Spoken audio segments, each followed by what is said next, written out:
Hello guys, good morning. Ito ngayon guys, nagpagiling ng paray.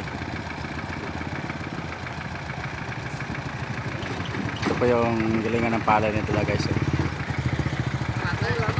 Ano.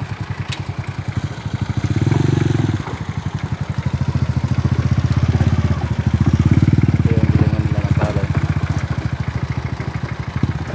Traveling. Pag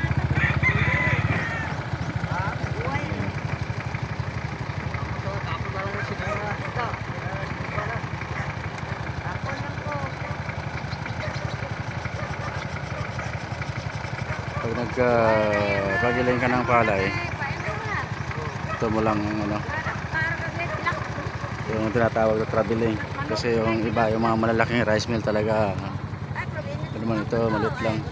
Traveling lang yan, pumunta sila, pumapasok sa mga lugar-lugar na ano. Yan. Yan lang guys, pinakita ko sa inyo yung traveling procedure tawag.